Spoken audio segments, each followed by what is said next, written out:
Salut, c'est Alyosha. Bienvenue dans Vision.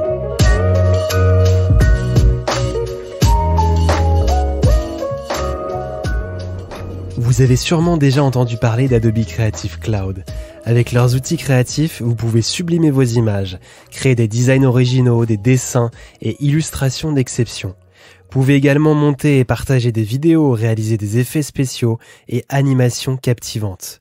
Je vous laisse suivre le lien dans la description pour faire un essai gratuit. Et nous, on est parti pour le podcast. Bonne écoute. Bonjour à toutes et à tous et bienvenue dans Vision. Aujourd'hui, c'est le retour du format épisode dans lequel j'accueille comme toujours plusieurs invités autour d'un thème particulier. Et vous l'avez vu aujourd'hui, le titre de cet épisode numéro 9 déjà, c'est comment lancer un média autour de la photo aujourd'hui. Pour répondre à cette question, quoi de mieux que d'inviter Jean-Mathieu Gauthier et Ambroise Touvet, qui sont les deux fondateurs d'une revue autour de l'image qui s'appelle Epic. Média lent, image large, c'est la devise de ce nouveau média. Epic, c'est 184 pages, plusieurs reportages avec des portfolios, des entretiens et surtout une large place donnée à la photographie. Alors pourquoi et comment lancer une revue papier dans ce contexte actuel ? Quel modèle économique, quelle ligne éditoriale choisir ? Voilà, ce sont ce type de questions qu'on va se poser aujourd'hui. Et on a la chance d'avoir de nombreux médias autour de l'image, que ça soit sous un format papier, numérique, ou sous un format audio également. Et c'est toujours passionnant de parler d'un nouveau média et de le comparer à ce qui a été fait dans le passé ou ce qui se fait toujours actuellement. Bonjour, Jean-Mathieu et Ambroise. Bonjour Alyosha. Merci d'être avec nous aujourd'hui. Alors première question, je sais que vous êtes tous les deux bien impliqués dans le monde de la photographie. Est-ce qu'on peut commencer par une présentation ? Je te laisse commencer Jean-Mathieu. Alors moi le monde de la photographie j'y suis arrivé presque par accident. Initialement j'étais journaliste et puis je me suis retrouvé à devoir, c'était pas une énorme contrainte, mais à devoir illustrer mes articles. Je faisais beaucoup de reportages en Asie du Sud-Est et puis je me suis pris au jeu de la photo. Et de fil en aiguille, je suis devenu plus photographe que journaliste, mais toujours avec cette dimension de raconter des histoires. Et donc, du coup, plutôt que de le faire avec un stylo, je me suis mis à raconter des histoires avec mon appareil. Voilà. Et puis ensuite, j'ai roulé ma bosse en tant que photojournaliste. J'ai travaillé longtemps en agence pour la presse, notamment avec l'agence Cyric, dont j'étais rédacteur en chef adjoint pendant 5 ans. Voilà, qui est une agence spécialisée dans le fait religieux, qui est une agence filiale du groupe Bayard Presse, que Bayard vient de fermer, là, ces derniers mois. Et j'avais du coup une expérience aussi en édition, en lançant Epic Stories en 2014, que j'avais conservé jusqu'en 2017. Qui était les prémices d'Epic, la revue dont on va parler juste après. Exactement. Et toi, Ambroise ?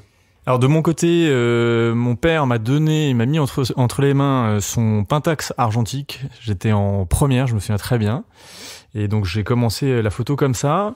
J'ai un parcours qui est pas rectiligne, qui est comme le nom de mon agence oblique.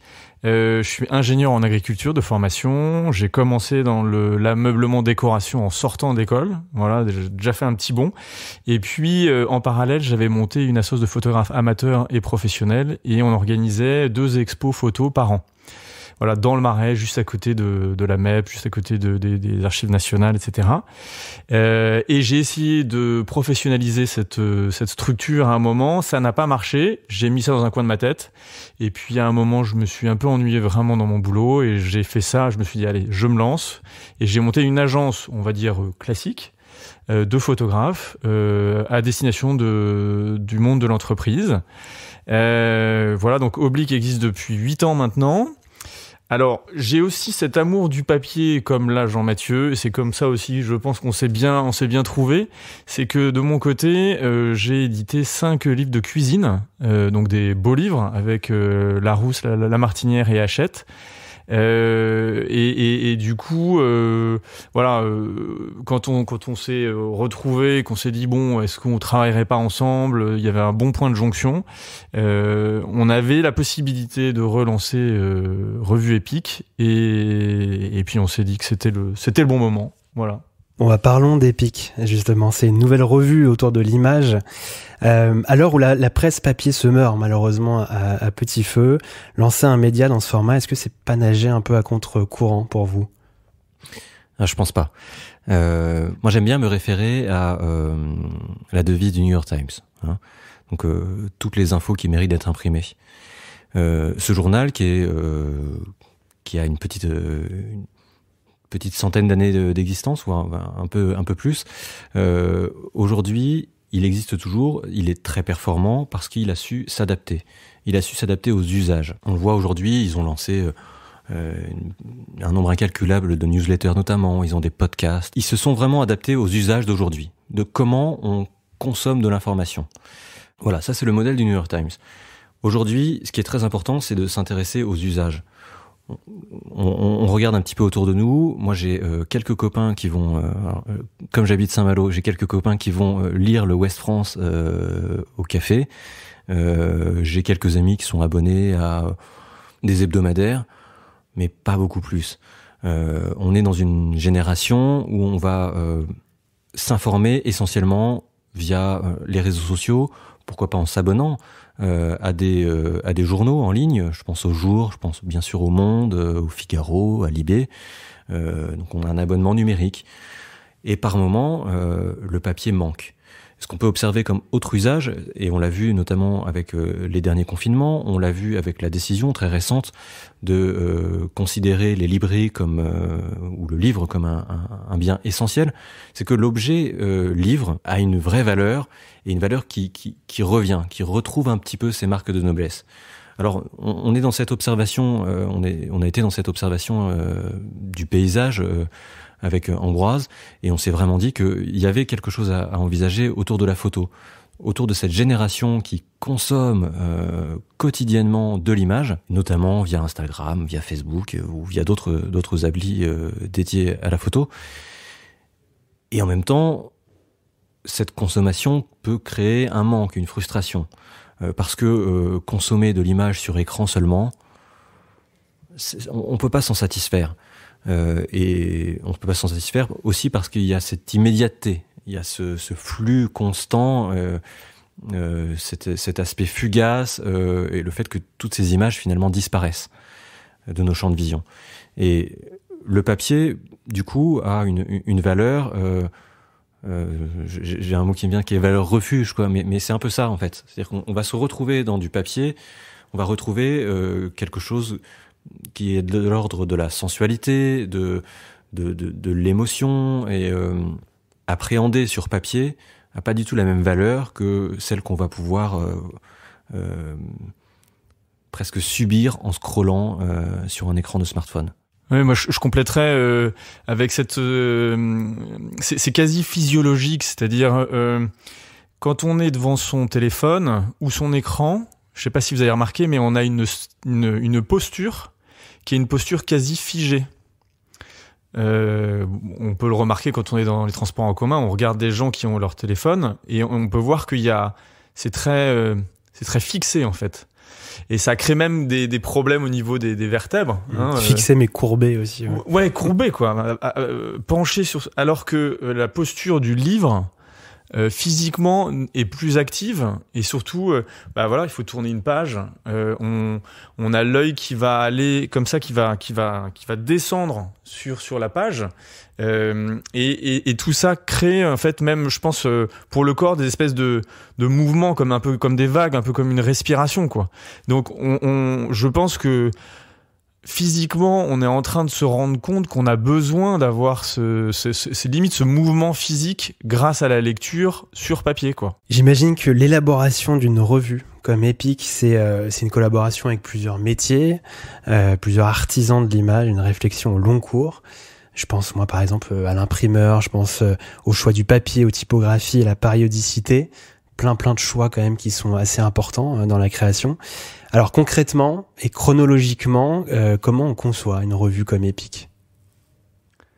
Je pense déjà qu'il faut être un usager, c'est-à-dire qu'il faut user de la revue. Jean-Mathieu parlait de sensualité, il faut toucher des revues, faut se dire avec quel support on est à l'aise, nous, qui nous lançons dans cette aventure. Quel est le format dans lequel on se dit on a une bonne prise en main, quelle est la souplesse du papier qui nous plaît, le toucher aussi, le reflet que ça provoque. Nous, on est quand même un média avec de la photo. Est-ce qu'on est à l'aise avec le reflet que ça provoque quand il va y avoir un peu de lumière? Est-ce qu'on veut un papier qui soit brillant, un papier qui soit mat, etc. Donc déjà, il faut qu'on soit à l'aise. Après, effectivement, dans la chronologie, on discute pas mal avec des maquettistes, des graphistes et des imprimeurs. C'est peut-être les trois avec lesquels on va commencer par discuter. Les typographes aussi. Les typographes, voilà. Et puis après, en ce qui nous concerne, on va dire, c'est plutôt avec ces gens-là qu'on va d'abord parler. Et puis après, on va parler avec ceux qui vont nous apporter le contenu, quoi. Donc, c'est-à-dire les photographes ou ceux qui nous conseillent, à savoir notre comité éditorial. Oui, c'est ça. Et en fait, avec notre imprimeur Alain Escourbiac, on a eu une espèce de presque de coup de cœur. On l'a rencontré à plusieurs reprises et il nous a fait toucher différentes gammes de papier. Et ça, c'est quelque chose pour nous. Ça a été un peu une découverte. Alors, on avait une petite expérience. Moi, en éditant la revue Epic Stories il y a quelques années, j'avais choisi un papier, mais c'était un peu un peu par défaut, hein. C'était le plus ou moins cher en fonction de ce que je voulais et d'une qualité. Voilà.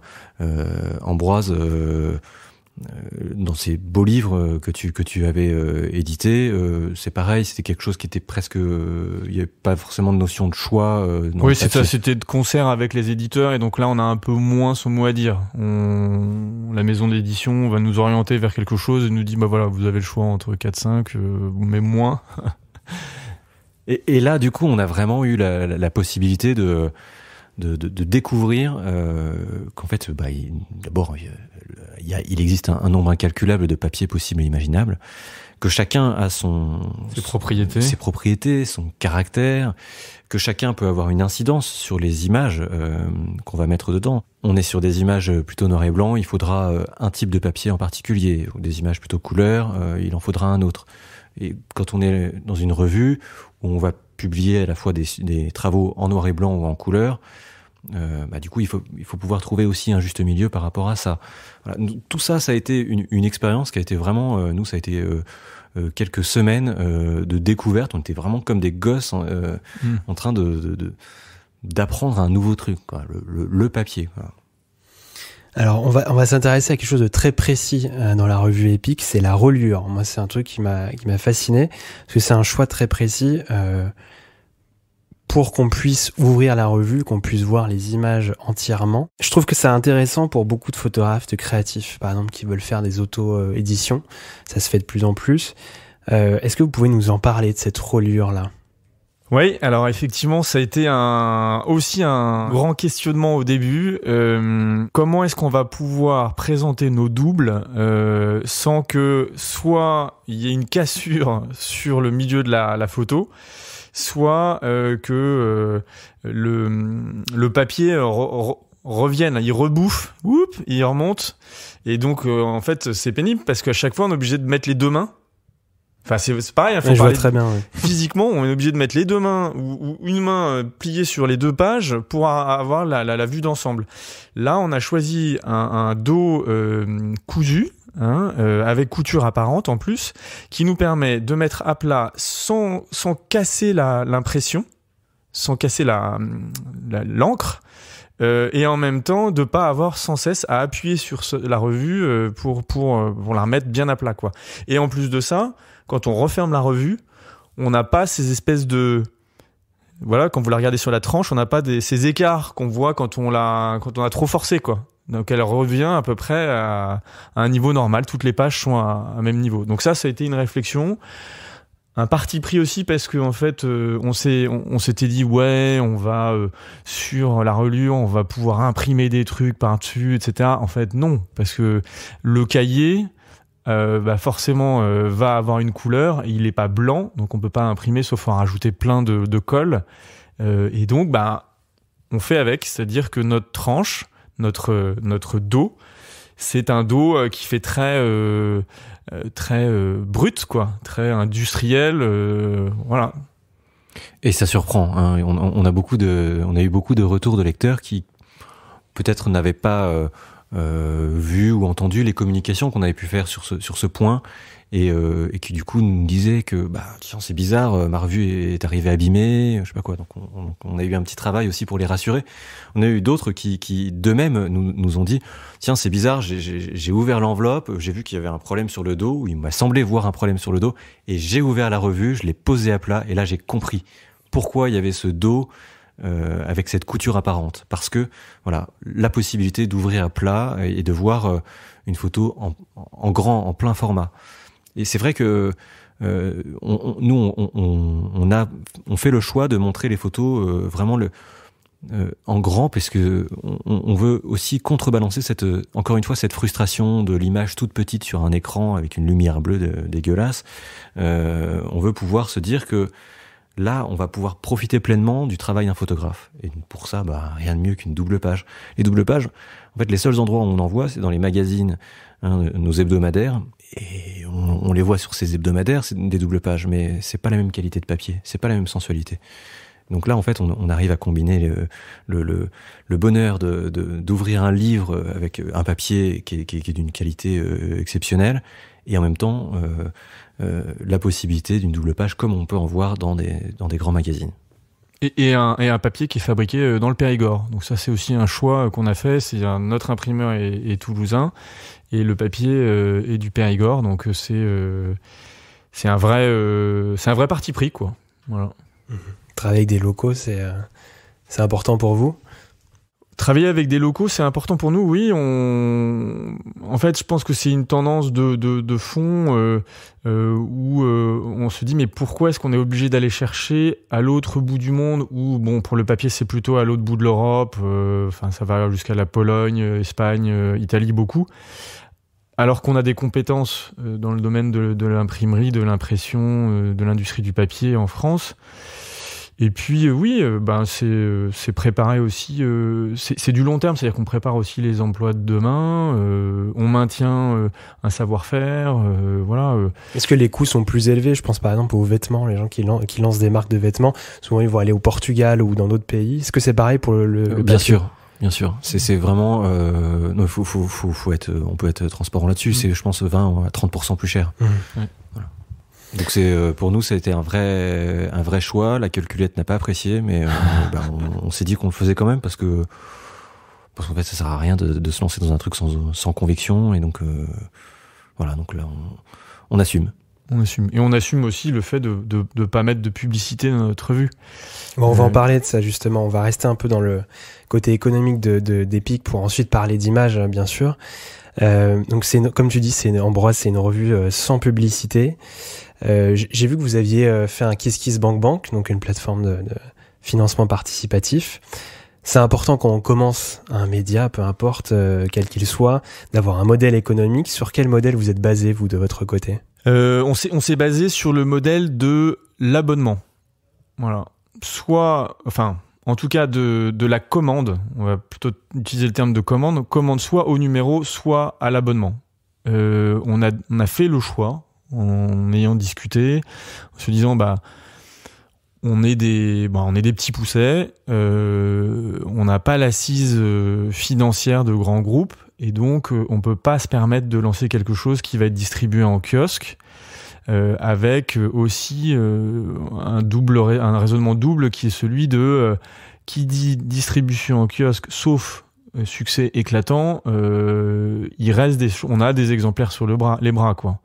Et un exemplaire qui est en kiosque, d'abord il est expédié aux frais de l'éditeur, et s'il n'a pas été vendu, il est retourné aux frais de l'éditeur, qui lui-même après doit choisir, soit il pilonne ces exemplaires, donc il doit payer pour les détruire, soit il les garde pour les revendre pour que ce soit un numéro un peu historique, mais ce sont des coûts énormes. Donc il y avait un raisonnement pragmatique, et aussi un raisonnement pareil, anti-gaspi, quoi. Voilà.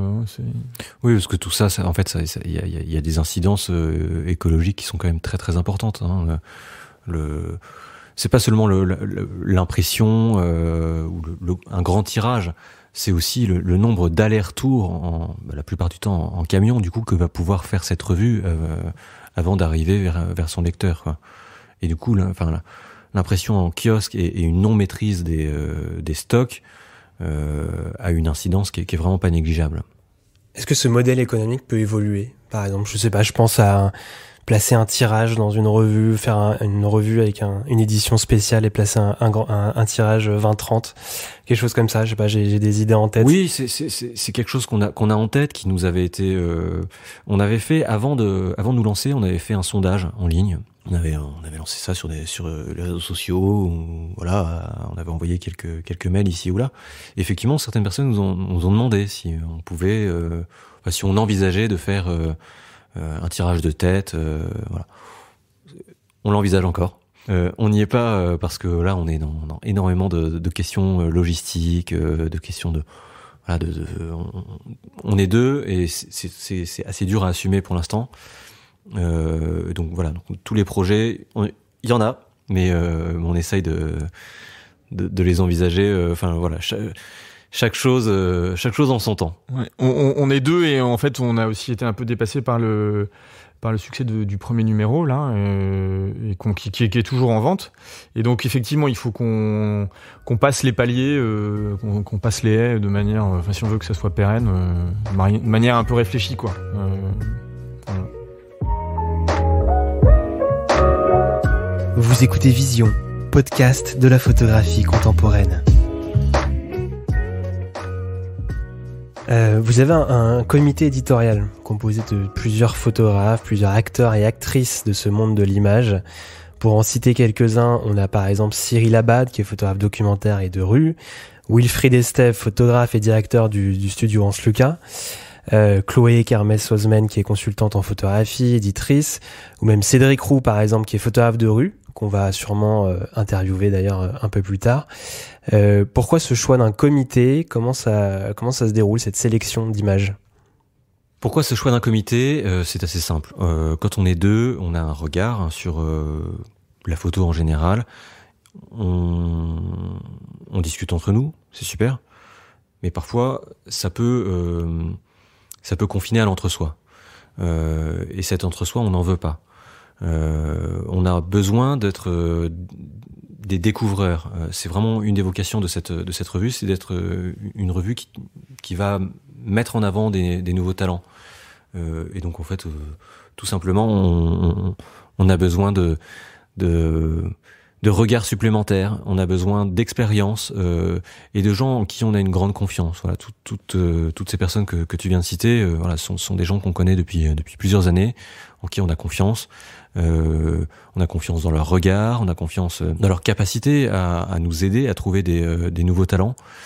Et c'est vrai que sans eux, ce serait quand même beaucoup plus compliqué d'arriver à mener notre entre guillemets mission de découvreur de talent à son terme. La sélection des sujets, mais en fait on reçoit des propositions, hein, tous les jours on reçoit des mails de gens qui découvrent cette revue et qui ont envie de proposer leur sujet. Et on a également du coup notre comité éditorial qui reçoit, ses membres reçoivent également des propositions ou alors repèrent des travaux et puis voilà, en fait, donc avant chaque numéro on se réunit et on discute des sujets qu'on mettra dans le prochain numéro. Ce que Jean-Mathieu dit et qui est très juste, c'est que on a une vraie confiance dans les membres de ce comité éditorial, une confiance qui peut nous mettre un petit peu en porte-à-faux de temps en temps. C'est-à-dire qu'ils vont nous dire vous croyez pas que là il faudrait plus aller dans ce sens-là, ou de temps en temps c'est un petit peu abrasif, quoi. Mais c'est bien, quoi. Il nous pousse un petit peu dans certains retranchements et c'est ça qui est super enrichissant. Voilà, il y a ce qu'on souhaite, c'est vraiment avoir une complémentarité de points de vue, de passion, d'intérêt, voilà, quoi. Parce que nos lecteurs sont multiples, quoi, tout simplement. On va parler justement d'un choix qui a été fait pour ce premier numéro. Un des photographes contributeurs, Sylvain Billard, Je trouve que c'est un beau pari. D'autres séries que je trouve aussi très intéressantes ont plus une esthétique reportage ou documentaire. Là, on parle de photo de rue, ce qui est pas un domaine souvent mis en avant par les médias photos en général. Alors lui, il photographie au flash, parfois non. Des accidents photographiques, des scènes presque oniriques. C'est le petit texte dans la revue. On lit aussi qu'il est pas photographe professionnel, mais il travaille dans l'immobilier aujourd'hui. Alors voilà, est-ce que vous pouvez nous parler de ce choix-là, de cet artiste en particulier? Pourquoi l'avoir mis en avant dans ce numéro? Typiquement, moi je connaissais pas du tout Sylvain Biard ni son travail, et c'est Cédric Roux, voilà, qui est un des membres de notre comité éditorial, qui nous l'a présenté. On a eu pendant notre réunion préparatoire avec le comité, on a eu tous un coup de cœur. Ça a été très simple. Voilà, tous on s'est dit waouh, il y a un truc hyper spécial avec ce photographe. Voilà, il faut qu'on le publie. Effectivement, la photo de rue est pas très très mise en avant, en tout cas en France. Il n'y a pas une culture. Je vais peut-être dire une bêtise, mais il y a une culture de la photo de rue en France un peu ancestrale. Hein. Les grandes écoles, les Magnum et autres sont pour beaucoup issus de la photo de rue. Mais c'est vrai qu'on a tendance à la considérer comme un média ou comme un médium un peu un peu vieux jeu quoi, de temps en temps. Ouais, ou enfin je sais pas, il y a une espèce de tendance à regarder un peu la photo de rue un peu de haut, hein. Voilà. Et c'est vrai que quand on compare aux États-Unis, par exemple, beaucoup de photographes new-yorkais, il y a des grosses communautés de photographes de rue là-bas, ouais, c'est sûr. Voilà, il y a une culture de la photo de rue aux États-Unis notamment qui est beaucoup plus importante, en tout cas beaucoup mieux valorisée qu'en France. Alors voilà, on se retrouve avec Sylvain Biard et on a une espèce de coup de cœur pour ces images. Et puis on fait comme pour tous les photographes dont on met les travaux en avant, on fait un grand entretien. Et dans cet entretien, moi je découvre du coup que, on découvre complètement que en fait, Sylvain Biard, il fait des photos qu'il poste régulièrement sur les réseaux sociaux. Il envoie ses images, ses séries à des prix, il reçoit des prix, son travail est bien mis en avant. Et pour autant, il se présente comme non photographe. Et du coup, il nous explique, et c'est ça qui a été vraiment fascinant, il nous explique que il vient du monde de l'image, alors plutôt de l'image animée. Il avait fait une formation en vidéo, et puis cette formation l'amène progressivement à la photo. Et peu à peu, en fait, il se détourne de l'image animée, de la vidéo. Il se détourne même de la prise de vue photo parce que ça devient du boulot et il ne s'y retrouve pas. Et donc, il abandonne complètement la photo pour faire un autre métier qui n'a strictement rien à voir. Il conserve quand même l'image pour son plaisir personnel. Vraiment pour... donc il se déclare amateur. Et moi, du coup, j'ai trouvé ça génial de pouvoir se dire que conserver le plaisir de l'image, conserver la réflexion personnelle autour de l'image, en s'en détachant, en n'en faisant pas un métier, donc une obligation. Et c'est quelque chose qui est très parlant pour quand on est photographe. Moi, je suis photographe aussi, donc je fais des photos pour des entreprises, pour la presse. Mais le plaisir de la photo, parfois, on a du mal à le retrouver. On l'oublie parfois. Ouais, parfois on l'oublie. Quand on fait des photos, on est en vacances, en famille, avec des potes. Parfois on a moins le réflexe photo, je sais pas.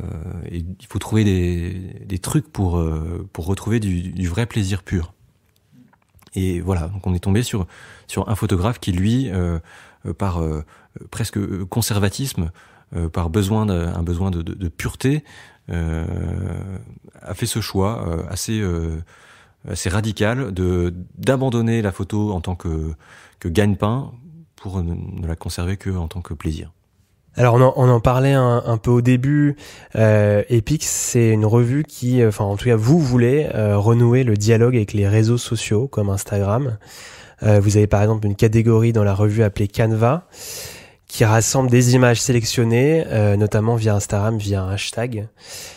Quel est votre lien, vous, de votre côté, avec Instagram et avec les réseaux sociaux en général ? Je te laisse répondre.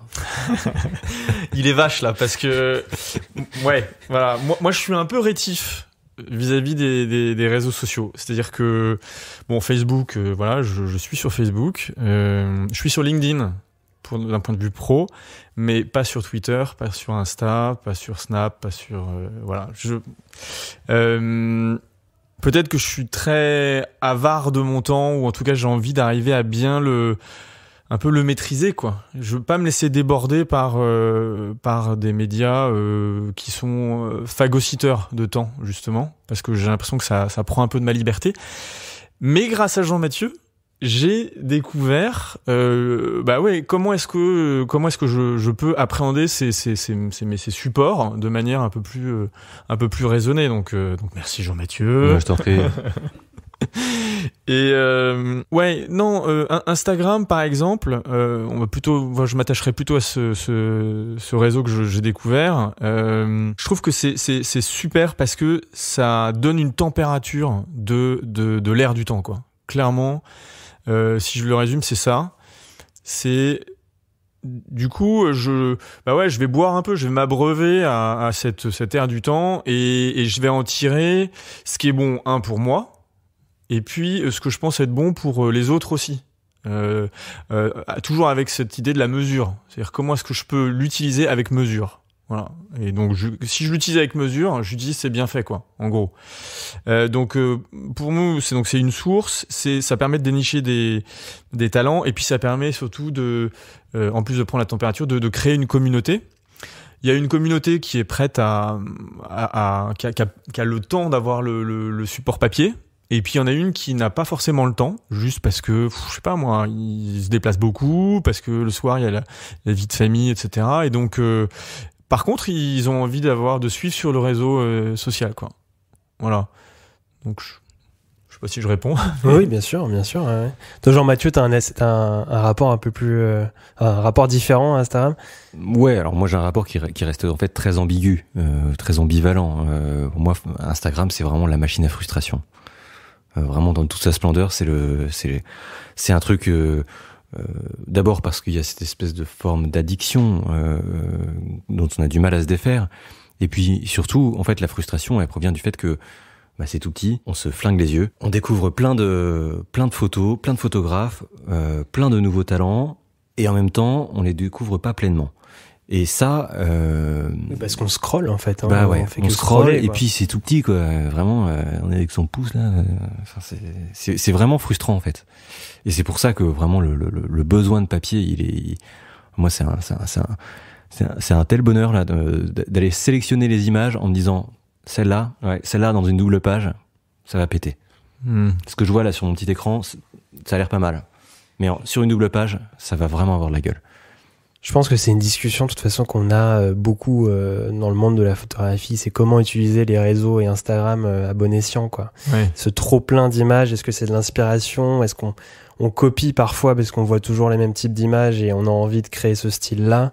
C'est une discussion qui est infinie, quoi. Enfin, c'est sans fin.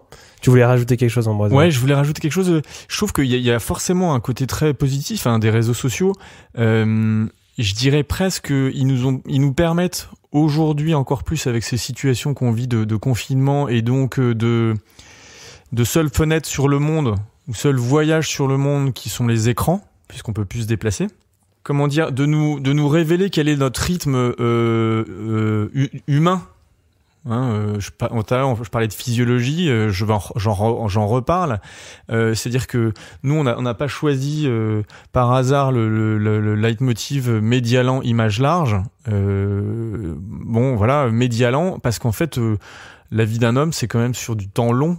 Voilà, et donc on se rend compte par moment que ça va trop vite. L'immédiateté des réseaux sociaux, en fait, elle bouleverse même trop notre rythme physiologique, quoi. Et donc, c'est un révélateur finalement de se dire, par moment, j'ai vraiment besoin d'avoir des pauses longues sur certains sujets et pas de l'instantanéité, quoi. Ouais, bon, du coup, ça se mélange bien, quoi. Votre compte Instagram, la revue, tout le monde s'y retrouve finalement. Vous laissez une grande part au texte aussi, au récit dans Epix, qui fait vraiment le lien avec les images. Je vais lire par exemple une description type d'une des photos publiées. Il s'agit d'une photo de Tamara Egart. Alors désolé pour la prononciation, peut-être que c'est pas exactement ça. Alors je vous la lis. Cody et son cousin discutent pour savoir qui est le plus fort avant de se lancer dans un match de boxe. Alana, qui porte des chaussures à talons trop grandes pour elle, les observe. Voilà, c'est très descriptif, très imagé. On vous mettra d'ailleurs cette image sur Instagram, si vous nous l'autorisez, pour que ça fasse le lien avec le podcast. Du coup, ce texte, on parle de... Tout à l'heure, tu parlais, Jean-Mathieu, de la typo, de sa couleur, de sa taille, et ça peut même prendre une page entière. Pourquoi ce choix, vraiment ce choix de laisser une part importante au texte ? Parce que l'image est quand même très majoritaire dans cette revue, mais le texte se doit d'être un accompagnateur. On cherche surtout à inverser les rôles qu'on peut voir dans nos usages quotidiens de la presse, où finalement l'image représente 20% et le texte 80%, et là voilà, donc on prend le parti de redonner sa place à l'image, mais tout en n'excluant pas le texte qui est essentiel. On parlait d'Instagram il y a un instant. Instagram, on va liker, scroller, mettre des petits cœurs sur une image. Dans 80% des cas, on va pas lire la description d'une image. Or sur le papier, on va davantage prendre le temps de le lire. Après, sur les jeux de typo, est-ce qu'on met un texte en grand ou en petit ? Sur des légendes, on va le mettre dans une taille plutôt petite. Peut-être d'ailleurs que là, sur le premier numéro, parfois c'était peut-être un peu trop petit. On nous a fait des retours aussi, mais ça, on progresse. Hein, de numéro en numéro, on va progresser. Et effectivement, on a surtout mis en grand. Ce qu'on a mis en grand, ce sont des pages, donc des doubles pages carrément qu'on a souhaité comme des respirations, où on met des textes plutôt poétiques, des extraits de romans ou même de bandes dessinées, alors pas les dessins en tant que tels, mais des dialogues. Tout ça pour créer des respirations entre les différents récits et donner un rythme. Et ce qu'on aime bien dire aussi, c'est qu'en fait c'est quelque chose qui ces cassures, ces respirations, elles viennent aussi remplacer quelque chose qui a fait partie de l'usage de comment on consomme un média papier traditionnel, qui étaient les publicités. Les publicités qui venaient rythmer les sujets, qui venaient entre un sujet sur...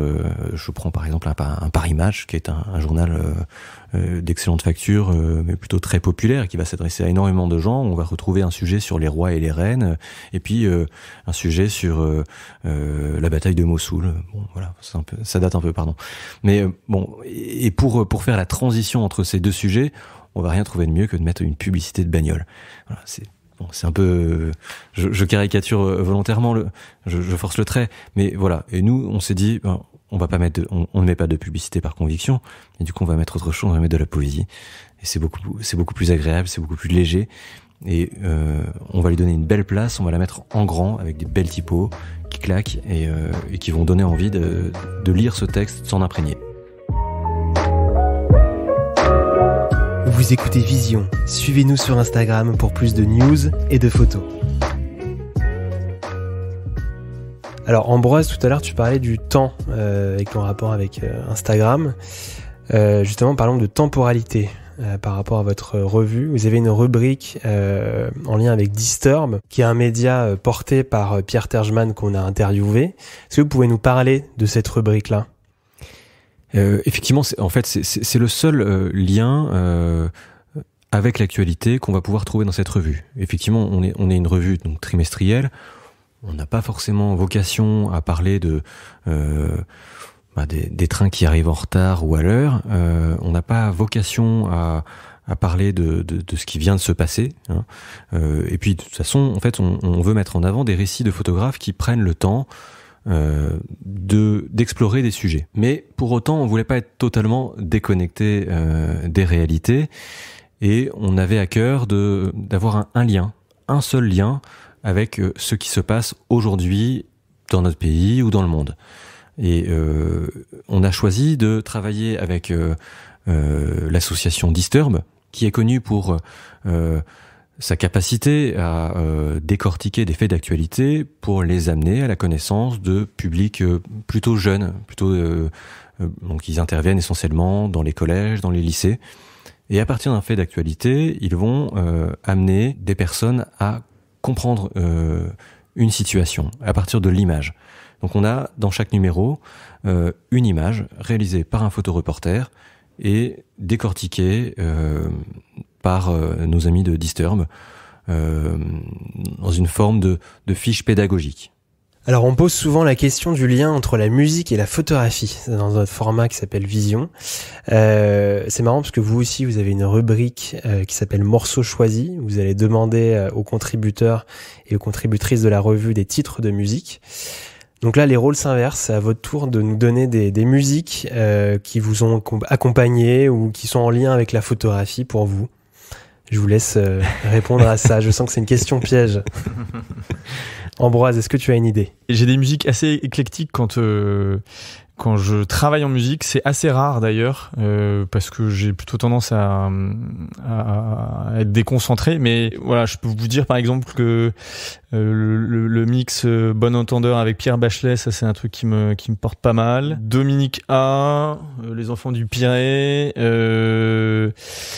Vitalik, Fadaway, je sais pas, voilà, Les Hautes Lumières de Fauve, un truc qui est un peu plus niche, film de Pierre Vassiliou, puis après d'autres trucs, M83, Ratata.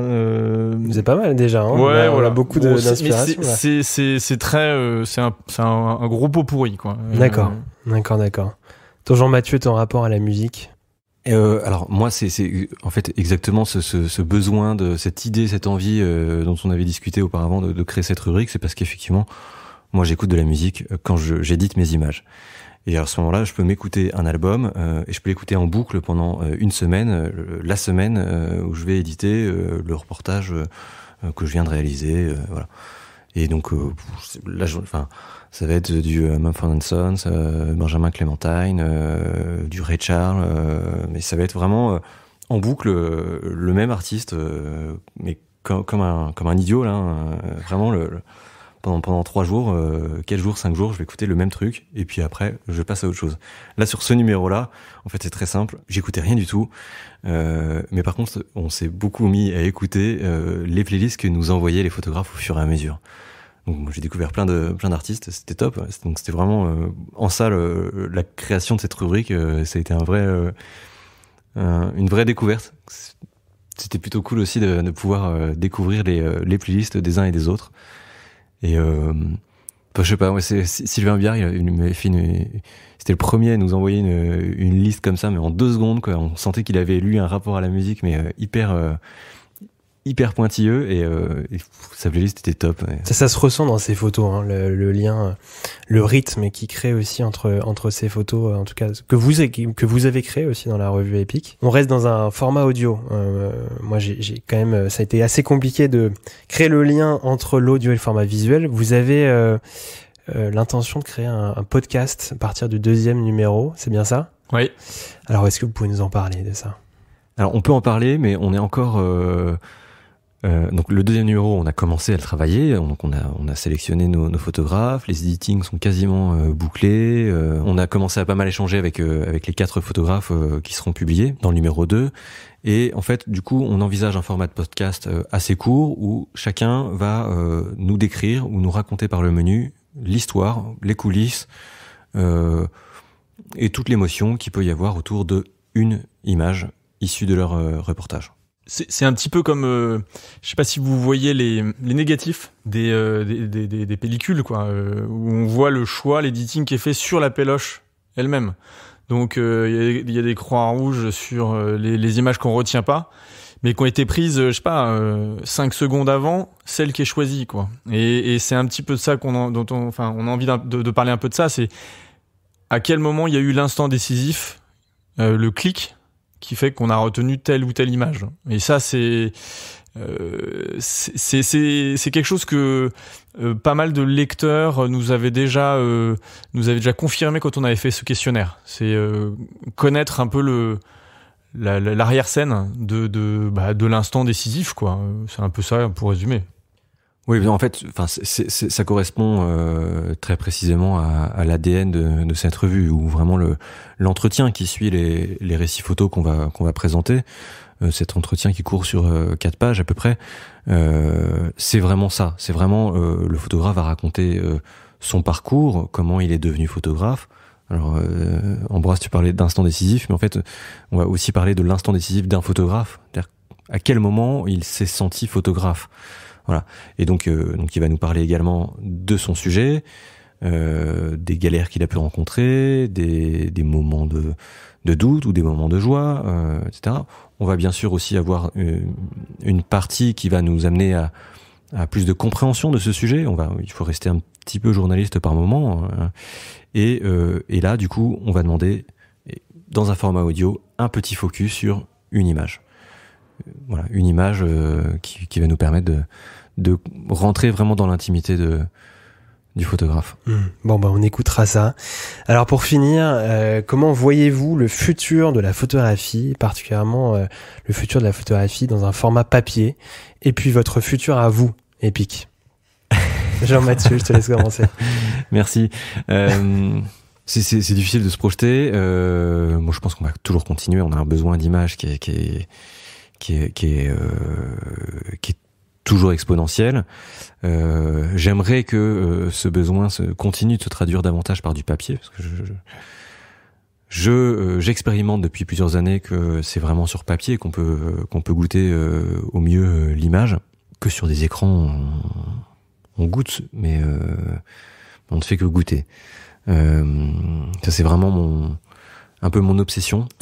Et c'est pour ça que je pense, je suis assez convaincu que un média comme Revue Epic a quelques beaux jours devant lui, parce que je vais pas dire que tout le monde pense comme moi, hein, c'est pas l'idée, quoi, mais je pense qu'on est de plus en plus nombreux à ressentir ce besoin de papier, mais d'un papier qui soit pas un papier jetable.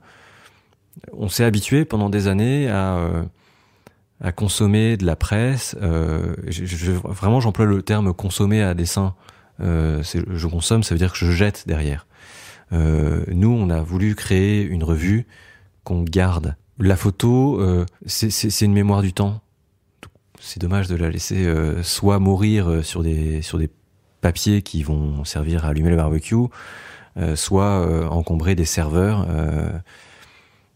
ou voilà, sur des fils Instagram, donc où cette photo va avoir une durée de vie de peut-être quelques nanosecondes. Voilà, alors que sur un beau format papier, elle peut durer.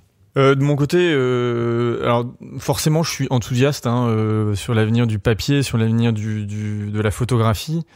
Pour Epic, j'aurais envie de garder comme mot le mot fraîcheur. C'est ce qui est sorti pas mal des lecteurs du numéro 1. C'est-à-dire qu'ils nous disaient, vous apportez une certaine fraîcheur dans le monde médiatique, par les sujets que vous traitez, par les personnes que vous nous faites découvrir, peut-être aussi par la différenciation du format de votre revue. Si on peut garder cette fraîcheur longtemps, je pense qu'on aura remporté notre pari d'origine. Il y a le côté fraîcheur et puis réconciliation, c'est-à-dire comment est-ce que justement on peut réconcilier les gens qui sont purs digital avec ceux qui sont pro papier par exemple. Enfin voilà. Et c'est aussi pour ça qu'on a choisi de pas trop traiter des sujets d'actualité, mais des sujets au temps long. Parce que traiter de choses au long cours, ça fait retomber un petit peu les passions, les choses un peu épidermiques, et c'est très bénéfique. Ça apporte encore une fois cette fraîcheur dont on a besoin quotidiennement. Bon, merci beaucoup Jean-Mathieu, merci beaucoup Ambroise. Merci Alyosha. Merci Alyosha. Merci, c'était passionnant. Merci de nous avoir écoutés pour cet épisode numéro 9. Alors on va mettre sur notre Instagram, qui est dans la description, des photos tirées du premier numéro de la revue Epic. On se retrouve nous très vite pour un prochain épisode. C'était Alyosha pour le podcast Vision. À bientôt.